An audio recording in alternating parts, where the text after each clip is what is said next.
society, but compared to his brother, he was a saint. It matters who we are.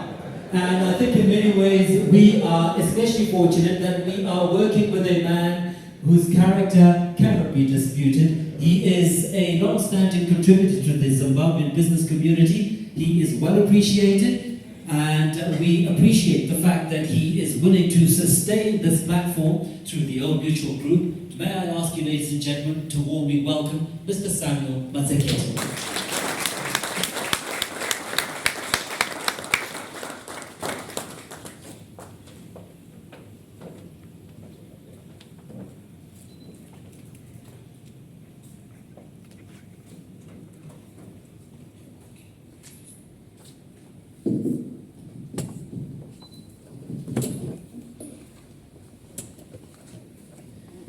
Indeed, a very good morning to you all. And it's always a pleasure to have Patrick and Andy coordinating the event for you. It becomes very warm. But and one thing I can assure you, we will hear quite a few stories and examples.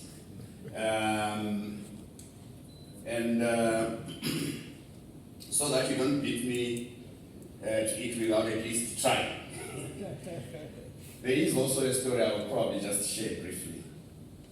A certain farmer, who was a large-scale farmer, a Mr. Liwayo, used to grow maize, and he used to buy the best seed. He would ensure that he has got all the fertilizers, the chemicals required for him to maximize the yields from his field. But he had neighbors that were probably less committed than he was. Perhaps they would compromise the standard of the seeds that they would use. They would not weed the fields. The crops in their farms were of a poorer standard. Each time harvest time came, Mr. Liwayo would get less than he projected as the yield for his quality of seeds, the efforts, the inputs he has applied to his field. And he wondered why, because he was doing everything in the book.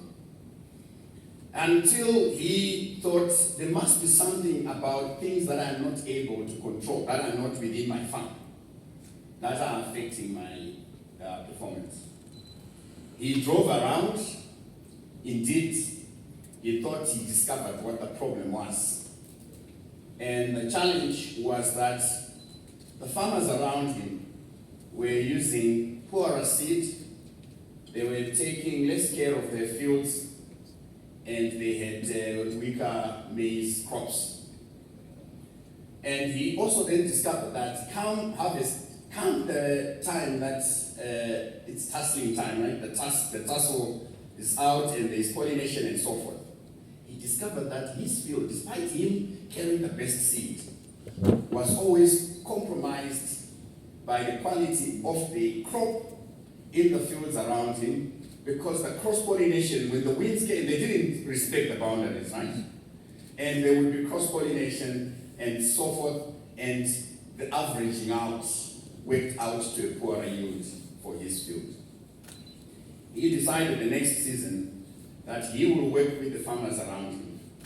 He will show them the seeds that he recommends for the soils that they had in that region. He will take them along and also encourage them to adopt the right practices for the farmers. In that season, when everyone was working to a standard that this farmer thought would improve the yields, everyone's yields were better. The moral of the story, there are things that we try to do in our own small places. There are efforts, and best efforts indeed, that we try to apply, but it can never be the optimal performance if people around you and the people that you're supposed to collaborate with are not held to the same standard. Yeah. The opportunity we have this morning is to have a shared platform that we can share ideas, and the total the sum total of the insights, the ideas that will come out of here should make the collective better. Okay, so Patrick, you have to beat that record. Now, I welcome you all to this second edition of our one-day summit, which we call the Better Future Summit.